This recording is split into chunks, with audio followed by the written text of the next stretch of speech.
Donc ça, les commandements, on avait déjà vu. Alors, les premières cartes, on va commencer par les cartes commandement et associées à Villeni. Et on va commencer par l'amiral Piet, qui coûte 2, 1, 4, et qui fait que chaque unité non leader ami qui coûte 6 ou plus gagne embuscade, ce qui peut être pas mal. En général, c'est un tour 2, donc on aura tendance à le sortir assez vite. Et en tout cas, ça peut forcer votre adversaire, entre guillemets, comme on dit, ça peut être un bon paratonnerre, puisque votre adversaire va vouloir aller le tuer assez vite. Alors, il a quand même 4 points de vie, donc il va falloir aller le gérer. Mais d'un autre côté, si vous arrivez à sortir assez vite des unités qui coûtent 6 ou plus, voilà, elle arrive avec embuscade, donc ça peut attaquer tout de suite, peut créer une menace, et puis vous savez très bien que si vous regardez un peu les cartes, dans les cartes Villeni, associées ou pas avec une autre affinité, ben, il y a quand même des bons gros tons qui peuvent faire très, très mal à votre adversaire.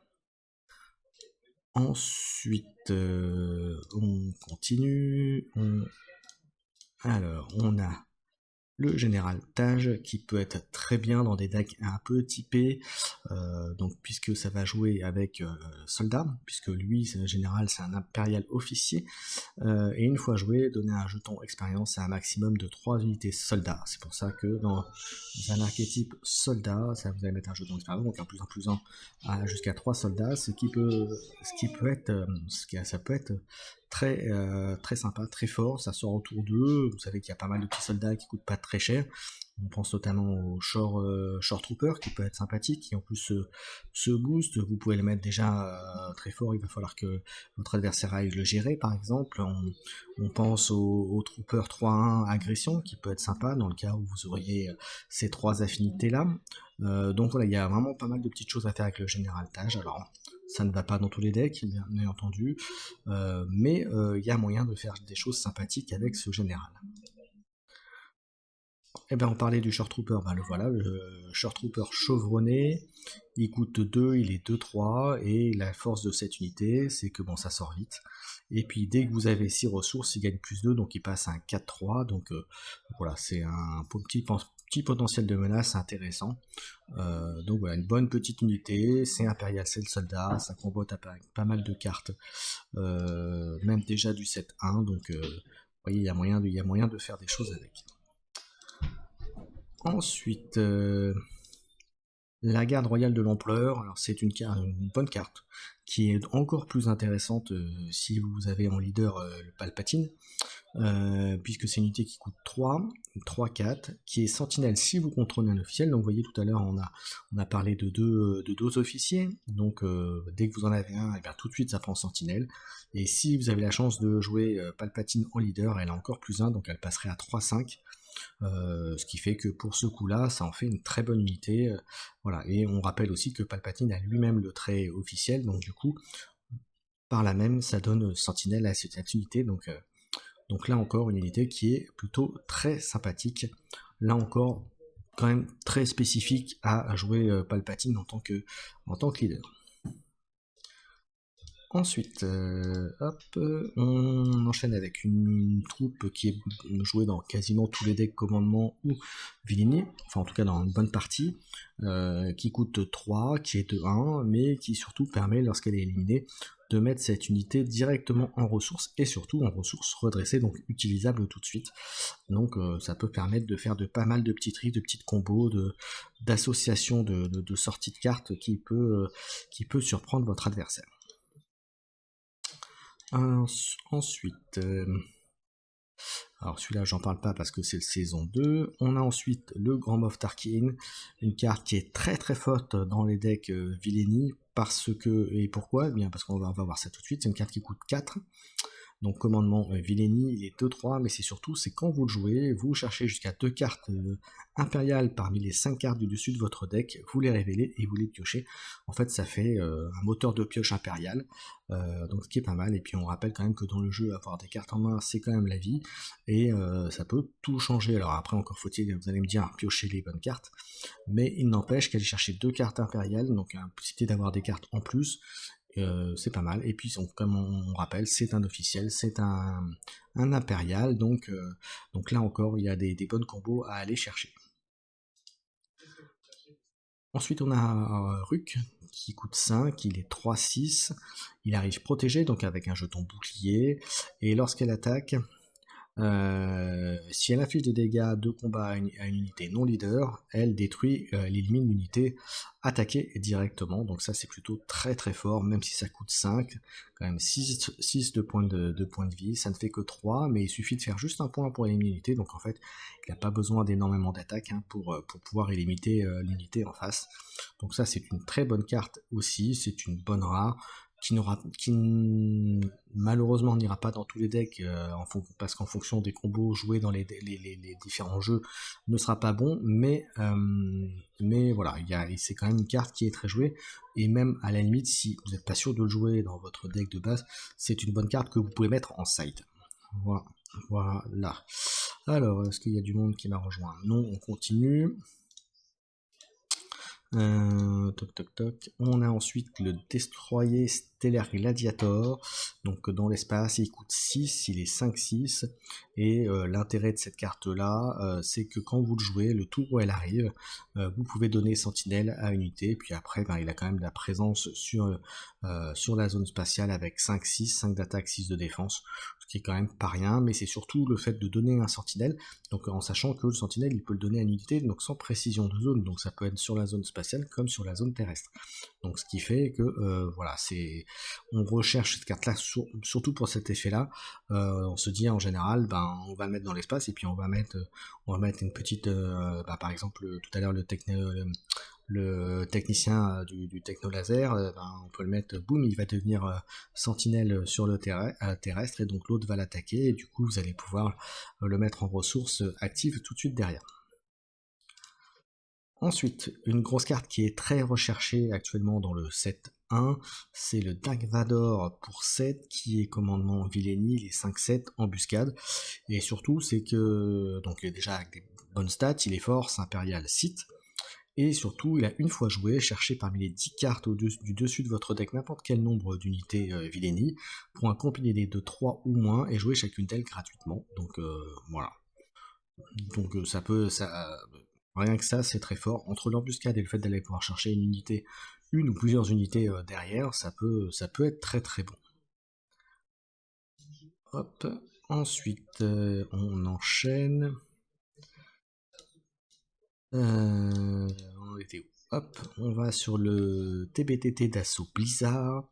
Une unité qui était pas mal jouée au début, qui l'est maintenant un peu moins.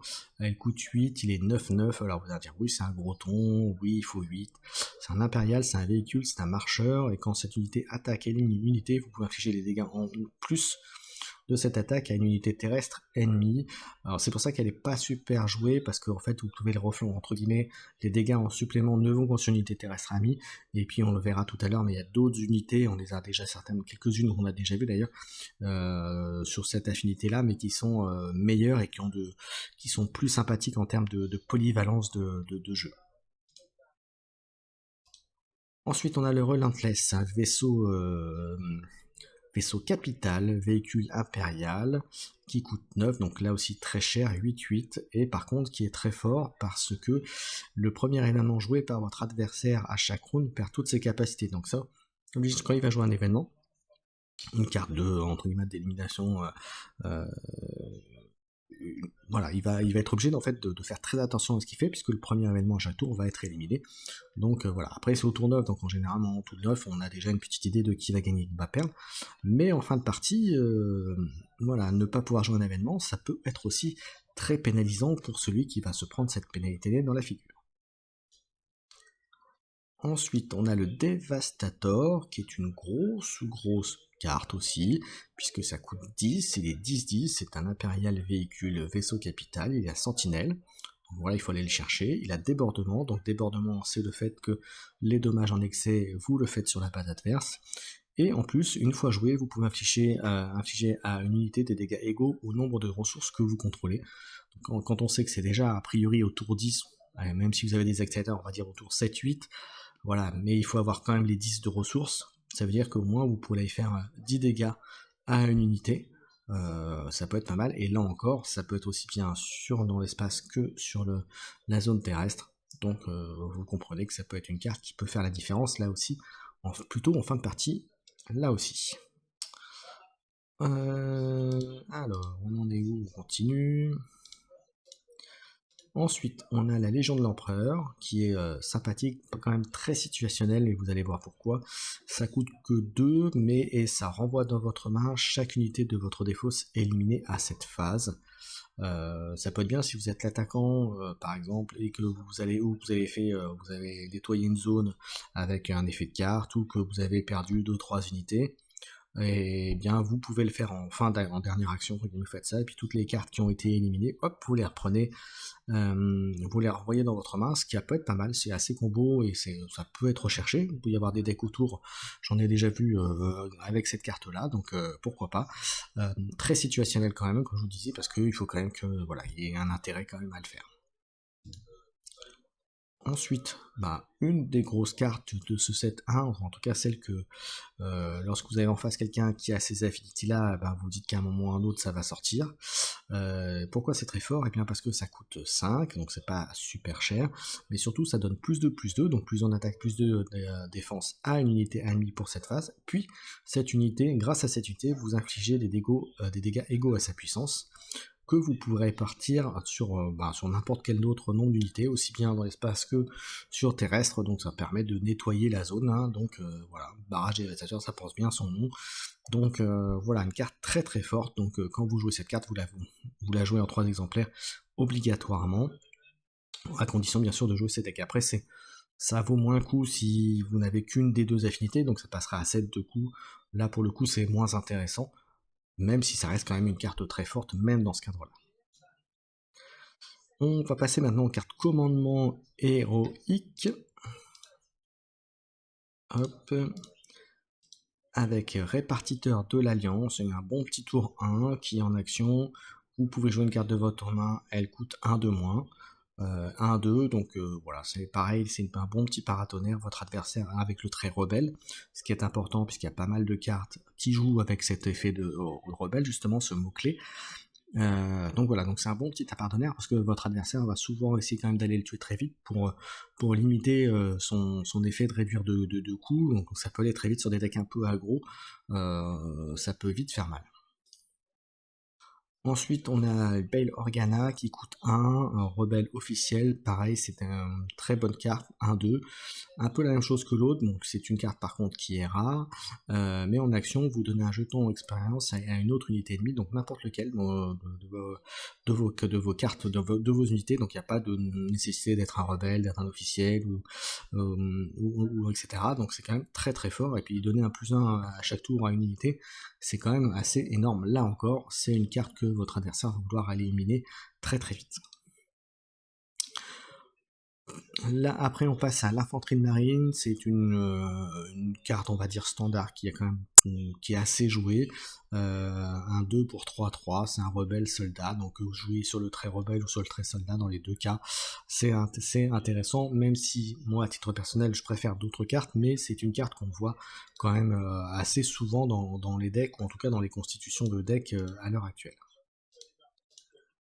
On continue. On parle avec mon Mogma. Alors, hop, elle veut pas s'afficher. Voilà, ça arrive. Pour 2, c'est un 1-3. Et un peu comme tout à l'heure le Grand Moff Tarkin. Vous cherchez une carte rebelle parmi les 5 cartes du dessus de votre deck, vous la révélez et vous la piochez. Donc voilà, là par contre c'est qu'une carte. Mais en même temps elle coûte que 2 alors que Grand Moff je crois que c'était 4. Donc voilà, c'est quand même bien.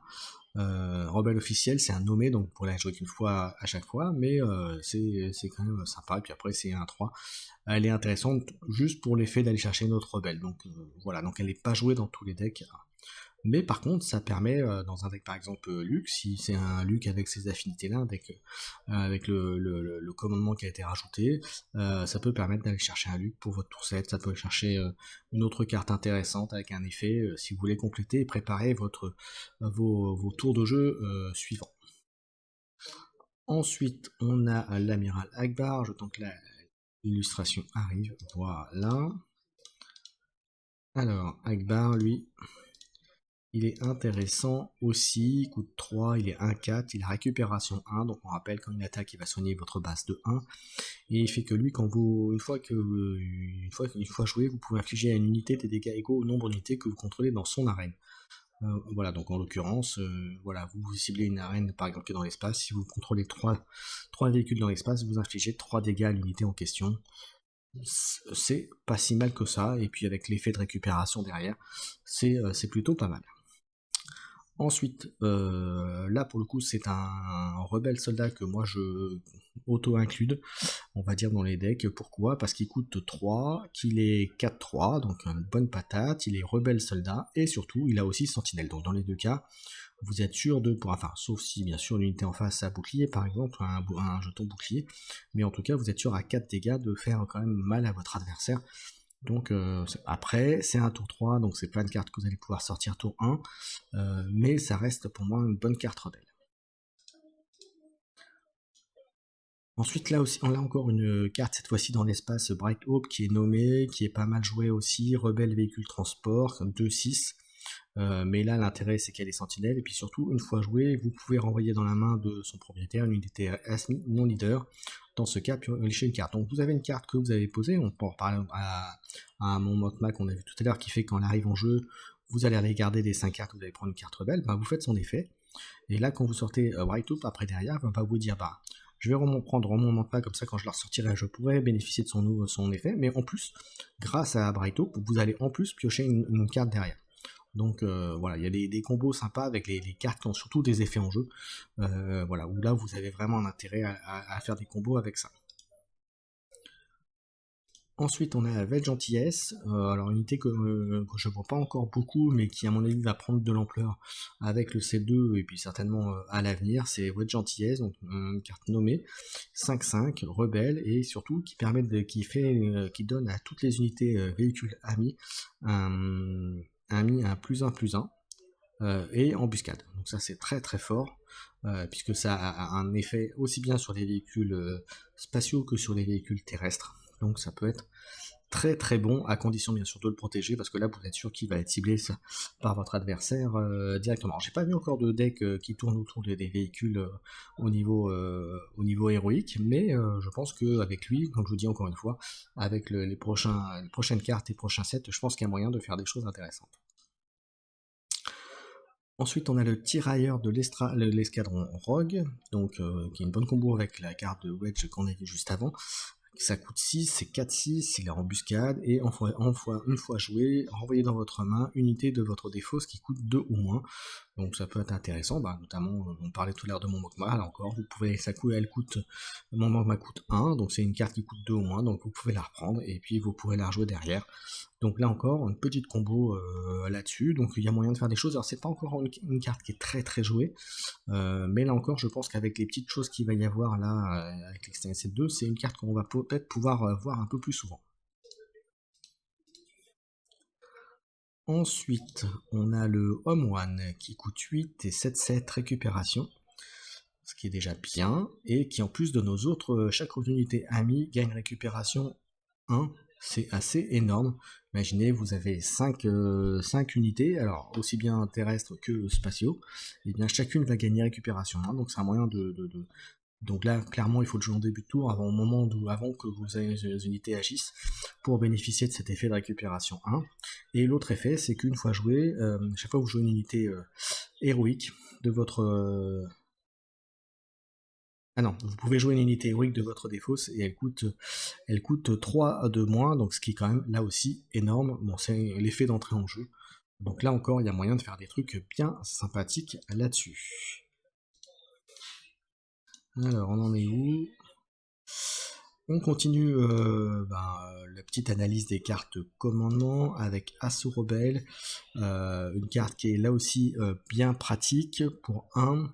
Rebelle tactique, toutes les unités, quand vous attaquez avec une unité rebelle, elle donne +1 à l'unité, puis une autre, puis vous pouvez attaquer avec une autre pour gagner également +1. Donc en fait, vous faites une double attaque avec 2 unités différentes rebelles. Donc pour activer 2 unités, ça peut être bien. Attention toutefois, si vous le faites trop vite, trop tôt, vous pouvez, vous allez devoir souvent passer, ou en tout cas, votre adversaire va pouvoir reprendre la main. Vous allez reprendre la main très vite, mais du coup, ça va lui laisser le champ libre s'il lui reste des ressources pour poser une unité que vous ne pourrez pas gérer après, ou en tout cas pas directement. Donc méfiez-vous, ça peut avoir un effet, voilà, c'est une très bonne carte, mais on peut avoir des surprises là-dessus. Ensuite, on enchaîne avec une carte qui est très très forte, qui est quasiment jouée dans tous les decks qui ont ces affinités-là. Renfort de U-Wing, réserve. Pourquoi? Eh bien parce que vous cherchez parmi les 10 cartes du dessus de votre deck jusqu'à 3 unités pour un coût combiné de 7, et vous pouvez jouer chacune d'entre elles gratuitement. Donc en gros, c'est pour 7, vous allez chercher des cartes de votre deck et vous allez les mettre en jeu gratuitement. Donc ça permet déjà de faire tourner, ça permet d'aller chercher les cartes qui sont intéressantes, et surtout de prendre celles qui, dans les situations dans lesquelles vous êtes, va vous permettre de vous en sortir. Attention, ce ne sont que des unités que vous pouvez mettre en jeu en revanche. Ensuite, une carte qui n'est pas beaucoup jouée, mais que je trouve assez forte et qui, à mon avis, prendra aussi de l'ampleur avec les prochains sets, c'est pour 5, c'est Général Krell. Le gros défaut, on va dire que c'est double commandement. Mais en revanche, c'est un Force Jedi Republic 5 cartes, et qui fait que chaque autre unité ennemie gagne si elle était une fois éliminée. Vous pouvez piocher une carte. Donc si vous perdez d'unités, si vous êtes un rebelle, et si vous avez sorti pléthore d'unités, si vous les perdez, et bien boum, vous allez pouvoir piocher. Donc c'est plutôt pas mal, mais je pense qu'il y aura des combos intéressants qui vont venir plus tard grâce à lui. Ensuite, on a une attaque de type Delta, avec coût 3. Là encore, le gros défaut de la carte, c'est qu'il faut un double commandement. Ceci étant dit, ça peut faire très mal, puisque... ce qui est intéressant, c'est que si c'est double commandement, vous pouvez très bien l'avoir dans un deck héroïque ou dans un deck Villainy. C'est que vous donnez 3 fois un bonus à des unités différentes, plus 3, plus 2, plus 1. Et après vous pouvez agir à vous, après pardon. Le petit défaut aussi, c'est qu'il faut quand même 3 unités. Vous savez, si vous avez fait pas mal de parties, que il y aura souvent des cas où vous n'aurez pas 3 unités sur la table, où ça va se taper dessus allègrement sur les 2 champs de bataille, et que voilà, donc ce sera plutôt une carte que vous allez plutôt utiliser en milieu de fin de partie, et donc en général vous savez déjà si vous allez gagner ou perdre, mais ça reste potentiellement, c'est clairement pareil, c'est typiquement le type de carte que l'on va mettre si vous jouez double commandement, ou même juste avec un commandement et ça coûterait 5, ce qui reste quand même jouable. Typiquement une carte que vous allez mettre dans votre side, à condition de rien avoir d'autre à mettre bien sûr. Voilà, est-ce qu'il y a d'autres choses? Oui, on continue. Commandement, pareil, c'est une carte qui est pas mal recherchée pour 4, pareil, double commandement aussi. Vous choisissez 2 effets parmi ceux qui sont cités, c'est-à-dire de mettre 2 jetons expérience. Unité ennemie inflige des dégâts égaux à sa puissance à unité ennemie non unique. Mettre cet événement en ressources, ou renvoyer dans votre main une unité de votre défausse. Donc, dans les deux cas, c'est très situationnel, mais avec tout ce qu'il y a comme possibilité avec ça, en fait, c'est pas tellement situationnel. Vous aurez forcément une capacité, voire 2, qui seront très utiles dans la situation où vous serez. Donc voilà, et puis j'ai même envie de vous dire, même avec une seule affinité à 6, ça reste très fort à mon sens. Ensuite, une petite carte tour 1 qu'au début du jeu je jouais beaucoup, que maintenant je joue pas souvent, mais dans les decks spécifiques soldats, ça peut avoir son intérêt. C'est l'infanterie d'avant-garde, qui est 1-2, et qui fait qu'une fois qu'elle est éliminée, vous pouvez mettre un jeton expérience sur une autre unité. C'est typiquement la carte qu'on va jouer plutôt par exemple dans des drafts. Voilà, mais en scellé ou en construit, j'en vois pas trop l'intérêt, sauf sur une typologie spécifique soldat. On continue. Alors le général Yularen, qui est pareil aussi une très bonne carte pour 2, qui est 2-3 impérial officier. À chaque fois que vous jouez une unité commandement, y compris celle-ci, vous soignez de 1 votre base. Donc autant dire que c'est un moteur de soins chez les impériaux qui est très très fort. Voilà, donc c'est clairement pareil, une carte que votre adversaire va vouloir éliminer très très vite. Donc je vous conseille de la protéger, mais c'est quand même très fort et ça peut, voilà, le fait de sortir des cartes commandement, faire récupérer des points de vie, ça peut être ce qui va vous permettre de gagner ou même perdre une partie, donc à vous de voir. On en est où? On n'est pas très loin de la fin. Alors, on continue avec la navette de première ligne pour 2, qui est 1-3. Une carte qui est rare, si je me souviens bien, voilà. 1-3, et qui est en action, on peut éliminer cette unité, et vous pouvez attaquer avec une autre... vous pouvez attaquer une unité, même si elle est avec une unité, même s'il est déjà incliné, ce qui est plutôt bien. Elle peut pas attaquer les bases pour cet axe qui est trop facile, mais vous avez un Groton qui a un effet peut-être d'attaque ou qui va pouvoir éliminer ou gérer la zone dans laquelle elle est, l'unité, donc ça peut être très très bon là aussi, très situationnel quand même, mais voilà, parce que vous allez quand même perdre l'unité derrière. Voilà, c'est une unité qui se met dans l'espace. Ensuite, une petite carte sympathique là encore. Pour 2, le V-Wing en patrouille, véhicule chasseur. Pour 2, 1-1, et une fois joué, vous piocher une carte, ce qui peut être pas mal si vous avez besoin d'aller chercher les cartes qui vous truc de faire cycler un peu plus vite votre jeu, votre deck.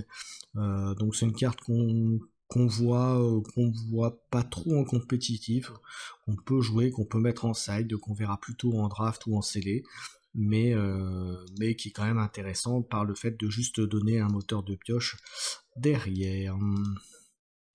Alors, hop, on continue.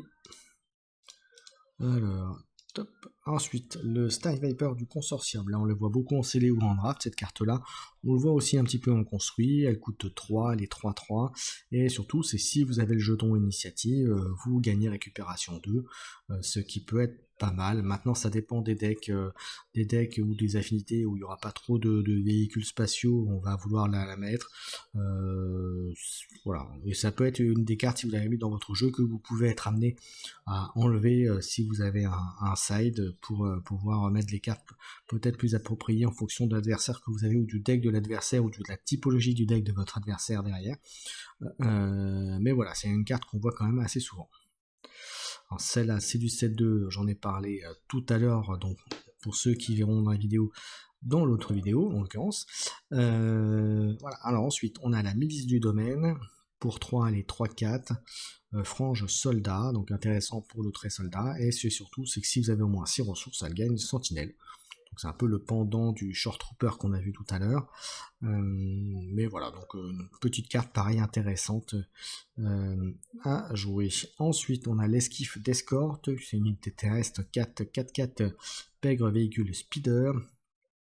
Et si vous contrôlez une autre unité commandement, elle gagne le trait embuscade, ce qui peut être sympathique dans des decks aggro ou dans une optique de gestion de zone, donc là en l'occurrence la zone terrestre. Ensuite, une carte que moi j'aime beaucoup, c'est l'agent Calus, une carte nommée 4-4, impérial soldat, embuscade.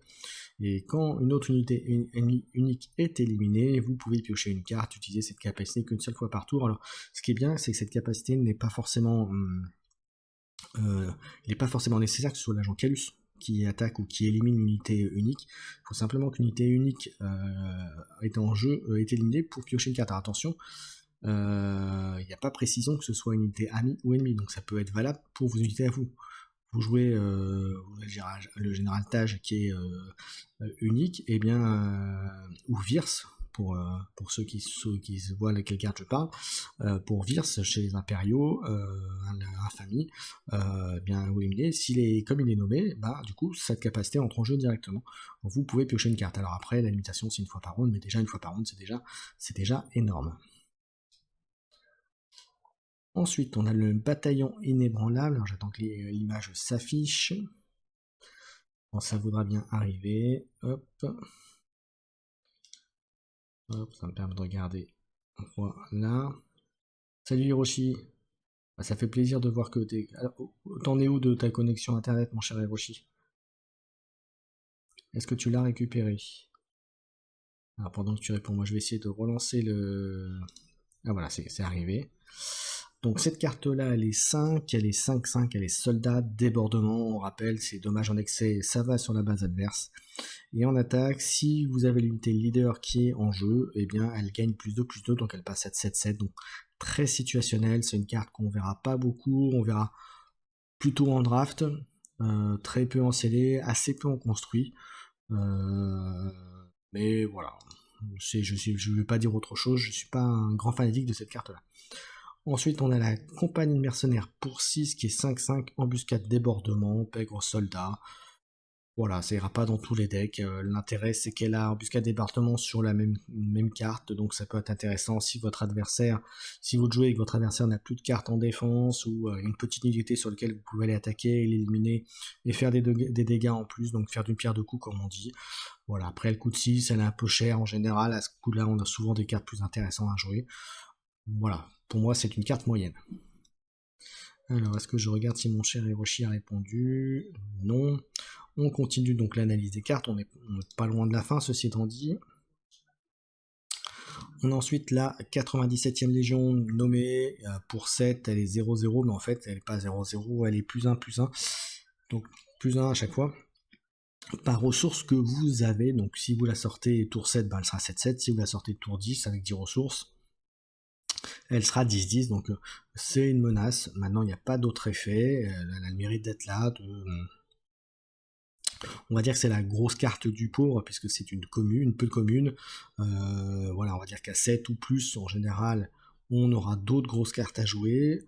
Mais néanmoins, sur du scellé, sur du draft, c'est une carte qu'il va falloir gérer et qui suffit même d'une attaque pour faire gagner la partie. Donc voilà, c'est une bonne carte, mais c'est en général, comme je dis, une grosse carte du pauvre, puisqu'en général on a des grosses cartes rares, on a des grosses cartes qui vont être là pour, généralement, qui auront des effets rentrer en jeu, qui ont des effets derrière, plus intéressant que de faire juste des dégâts, voilà. Mais en même temps, si c'est pas géré par votre adversaire, ces dégâts-là, eh bien ça tue. Donc voilà, on rappelle que les bases c'est entre 25 et 30 points de vie. Si elle est 10-10, eh bien c'est déjà un tir qui part avec une attaque, donc voilà. Ensuite, alors la question Hiroshi, c'était savoir où tu en étais de ta connexion internet, si tu avais plus d'infos. Voilà. Alors pendant qu'il va me répondre, moi je vais continuer. Hop. Ensuite, on a le marcheur en renfort, c'est une carte 8. Alors c'est une carte qui est très très forte. Alors au début je ne la comprenais pas comme on la joue maintenant, comme elles sont jouées dans les decks compétitifs. Elle est très très forte. Alors pourquoi? Elle est 6-9. Alors au début je la jouais pas parce que je trouvais elle avait que 6, elle a 9, machin.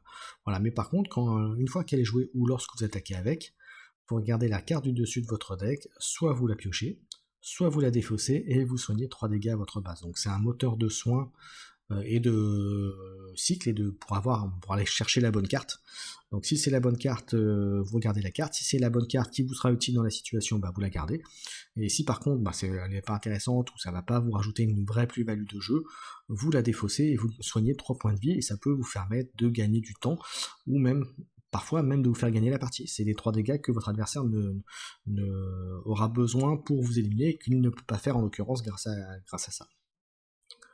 Alors, est-ce qu'il a répondu? Ok, ben c'est une bonne nouvelle alors, Hiroshi. Très très bien. Et puis il faudra qu'on se prépare, hein, mon cher, à les petites news aussi, hein, parce que là du coup on en manque. Ok, on continue. Il nous reste plus beaucoup de cartes à voir. Il nous reste une amélioration, formation d'académie, +2/+2. Ben voilà, c'est pour 2, c'est sympathique. On le voit dans quelques decks.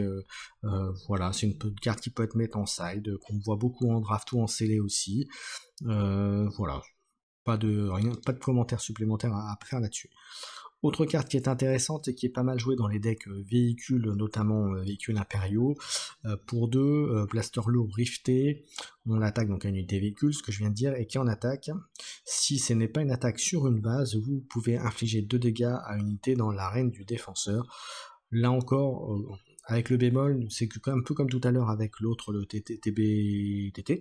Voilà, s'il n'y a pas d'autres unités dans la zone, ou s'il n'y a pas... voilà, mais ceci dit, c'est quand même un +2/+2, donc un peu comme... c'est l'équivalent de la carte qu'on a vue juste avant pour la formation de l'académie, sauf que la formation de l'académie, il n'y a pas de limitation véhicule ou non véhicule.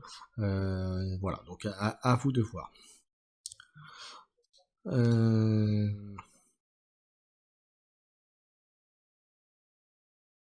Alors, tu parles de Star Wars Unlimited, mon cher Hiroshi. Star Wars Unlimited, ça y est installé et va bien marcher. Donc, si FFG Asmodée ne fait pas le bordel ou ne fait pas de soucis, a priori le jeu va bien marcher et marche très très bien.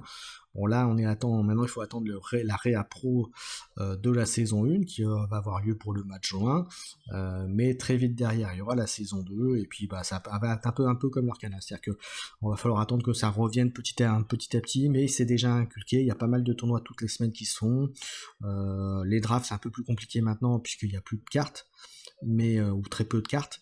Mais en tout cas, il y a encore des starters qui sont disponibles un peu partout, donc tu peux encore en trouver si tu es intéressé. Mais voilà, mais pour le reste, il faudra attendre un petit peu. Ceci étant dit, tu peux trouver des communes, des peu communes pour quasiment pas grand chose, donc il y a moyen de faire des trucs très sympas et de s'amuser très bien avec le jeu. Et voilà, et d'ailleurs, il y a beaucoup de gens qui étaient sur leur canal qui sont passés sur Star Wars Unlimited, voilà, parce qu'ils s'attendaient pas à ce que le jeu soit aussi bien. Voilà. Alors, on continue. Ah, une carte que moi j'aime beaucoup, même si maintenant il y a des cartes pour s'en protéger et il y en aura d'autres à l'avenir, c'est Traître. Alors pourquoi? Parce que pour 5, vous prenez le contrôle d'une unité qui est une unité non leader qui coûte 3 ou moins, donc ce qui est quand même fort. Voilà, après bien sûr, donc ça peut permettre, vous avez, je sais pas moi, souvent les joueurs qui jouent héroïque, qui vont vous sortir un Yoda et qui vont booster à mort parce que Yoda en plus a une récupération dessus, donc de soins de la base, ils vont le booster, ils vont mettre des amélios, etc. Le Yoda qui coûte 3, vous faites tiens, traite, boum, il vient chez moi, et puis vous allez attaquer avec Yoda, votre adversaire, et puis du coup, vous allez pouvoir faire les effets, c'est-à-dire la récupération par exemple sur votre base. Donc voilà, il y a vraiment matière à faire des trucs. Après, il faut savoir que traite étant une carte quand même beaucoup jouée dans les decks compétitifs, qui jouent commandement, en général, vos adversaires ont tendance à avoir mis en side des cartes pour virer justement ces améliorations. Donc il faut le savoir. Mais en même temps, encore faut-il avoir ces cartes en main au moment où vous avez le traître qui est sorti. Ensuite, on a recrutement. Là, c'est pareil, une carte qui est intéressante, puisque pour un, vous cherchez les 5 cartes du dessus de votre deck. Unité parmi les 5 cartes du dessus de votre deck, et vous pouvez la révéler, la piocher, c'est un petit moteur de pioche, mais bon, pour un, vous allez chercher une unité dans le deck, ce qui est pas mal, ça vous permet surtout d'aller chercher une unité qui sera, là encore, la plus utile par rapport à la situation, ou pour préparer vos tours pour le tour suivant. Donc à voir. Après, c'est pas une carte qui est forcément beaucoup jouée, mais c'est une carte qu'on mettrait facilement dans un side, par exemple. Ensuite, on a avantage tactique. Pour 1, vous donnez plus de unités pour cette phase, mais c'est une tactique, donc c'est comme une action, donc ça veut dire que vous mettez plus de unités, mais ce qui est gênant dans cette carte là, c'est que ça permet à votre adversaire, on rappelle que c'est de l'alterner, c'est-à-dire que vous faites une action avec une unité, que ce soit une attaque, jouer une carte, etc. C'est au tour de votre adversaire de faire quelque chose. Donc là, c'est vous donnez un plus de à une unité, c'est bien, mais l'autre a le temps, entre guillemets, de jouer une autre carte qui peut contrer ce que vous êtes en train de faire. Contrairement, par exemple, tout à l'heure, on a vu une carte qui permettait de donner plus 1 et de faire attaquer tout de suite. Donc là, voilà, c'est en ce sens où cette carte-là n'est pas jouée quasiment pas. Sauf draft, mais elle est quasiment pas jouée pour cette raison-là, c'est-à-dire qu'elle donne entre guillemets une fenêtre à votre adversaire pour contrer ce que vous êtes en train de faire. Ensuite, on a préparation décollage, c'est un plan. Là, c'est une bonne carte parce que pour 2, vous pouvez chercher jusqu'à 2 unités véhicules parmi les 8 cartes du dessus de votre deck. Donc c'est commandement, mais vous pouvez le jouer en héroïque ou en villainy. C'est souvent joué dans les decks villainy véhicules, puisque justement vous allez chercher jusqu'à 2 unités véhicules que vous mettez dans la main en plus. Donc c'est que vous pouvez jouer après derrière.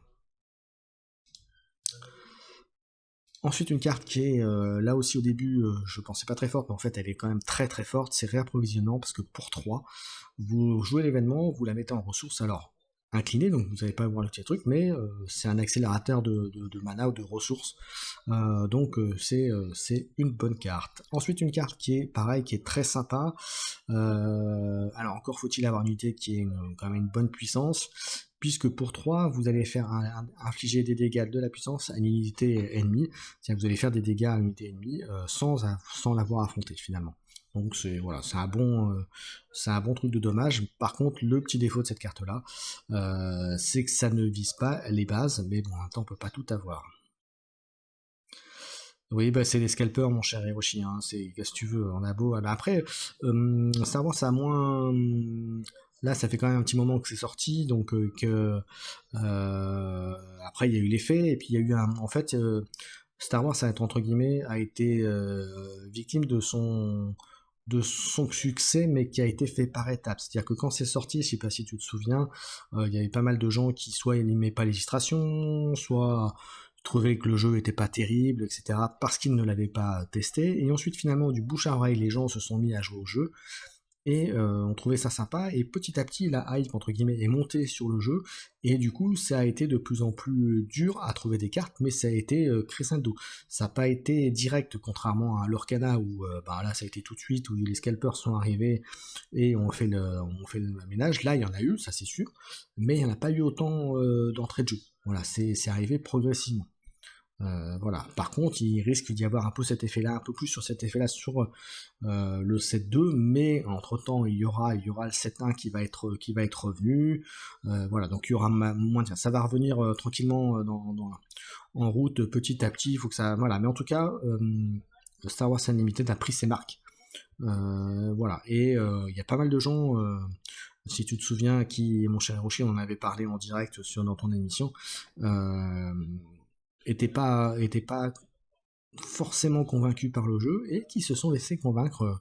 J'en prends pour preuve un gérant de boutique à Paris qui ne croyait pas trop au jeu et qui maintenant se retrouve à faire quasiment des tournois ou draft toutes les semaines dans sa boutique. Donc comme quoi. Hein, voilà. Bon, après ça n'empêche pas de continuer à faire du Lorcana, à faire du Flesh and Blood, etc. Mais voilà, voilà, comme quoi le jeu a pris ses marques. Allez, on va terminer ensuite avec la dernière carte. Ben, la dernière carte, j'ai pas besoin puisque c'était le set 2, je vous l'ai présenté tout à l'heure.